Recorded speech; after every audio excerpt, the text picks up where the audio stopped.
I've finally finished my starting team for this year's BBL Supercoach. In this video, I'll be showing you all of the players from my starting team and why I picked them. Then I'll be going on to talk about some general Supercoach tips which you won't want to miss. In fact, I guarantee by the end of this video, you'll learn at least one thing that you can implement into your own Supercoach team.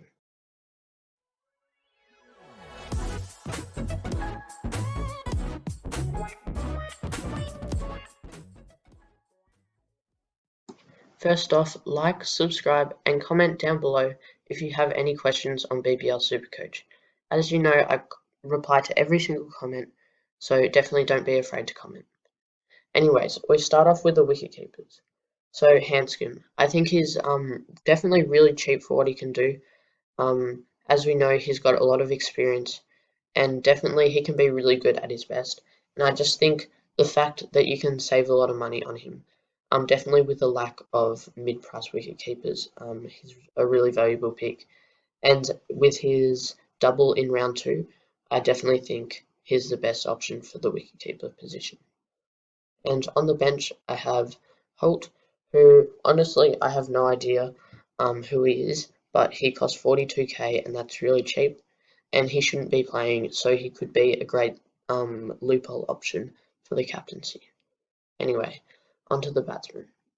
So we start off with Stoinis. I just think he's a must-have because he could definitely go huge, even if he just goes huge in one of the games in the first round. He has such a high ownership that you can't miss out on that. Even though he might not be bowling with his injury, I think he should be fine. But yeah, obviously you have to look out for his injury because there is a small chance that he might not play round 1. Onto Glenn Maxwell. I think obviously he bats and bowls, so that's huge, and we've definitely seen the form that he's been in the ODIs, which yeah, definitely you have to pick him with the double round 1. So Chris Lynn, he's the only player that I've picked on field which isn't from the Hurricanes or the Stars, and I think you just have to pick him. Obviously he made like a huge score, like 150 from like 50 balls. I'm not really sure exactly, but because of that, pretty much everyone's got him in their team, and we know his potential. So if he does go huge, I think like maybe over 40% of people have him, so you'll definitely be left behind. So obviously, I just don't want to take that risk, and for 131, it's definitely worth getting him. Colin Ingram, I think definitely the round 2 double plays a big part, and we know he's not going to be here all tournament, but definitely could make an impact at the start, and you never know, he might bowl an over or two. With I think the Hurricanes do have like a lack of bowlers to start off. I think Archer isn't playing to start off, and who else? Lamachani, I'm not really sure how to pronounce his name, but yeah, he might get to the bowl. Anyway, on to Larkin.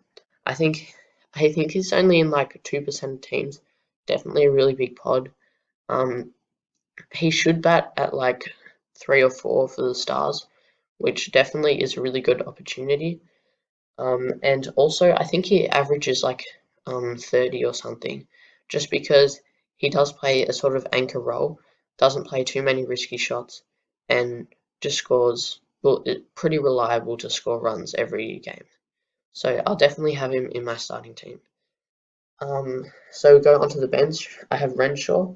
I think you definitely 100% need a striker on your bench in round 1. Just because obviously they have a double in round 2 and a double in round 3. So obviously I'll be trading 3 more strikers in just to make the most of that. I think Renshaw, Phil Salt, Briggs, maybe Jono Wells are all good options from the strikers. I think I've missed out on a few. Kerry shouldn't play until round 3.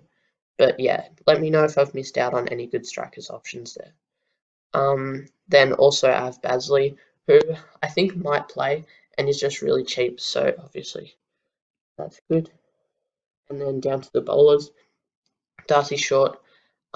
He's honestly just he's too good not to pick, especially with a double in round 2. So I'm 100% picking him. Zampa, he's pretty much the same as Stoinis and Maxwell. You can't miss out on him. And he's a great captaincy option for round 1.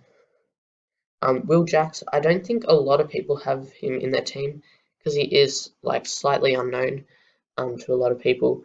But basically, he is an all-rounder, which is really handy. And I think he scored 100 off 25 balls maybe like a year ago. So he definitely has some great capabilities. And I think he's definitely a must-have in everyone's team. Coulter he performed really well in the IPL and obviously can bat as well. So definitely a really good bowling option. Hussain, I think for that price, like honestly, you pretty much have to pick him. Really cheap, and with the double first up, it's pretty hard not to pick him.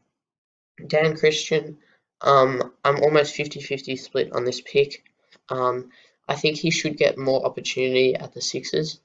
Obviously, last year he didn't play that well, but I just really do think that's because the Renegades weren't giving him enough overs, and he honestly hardly faced any balls with the bat either.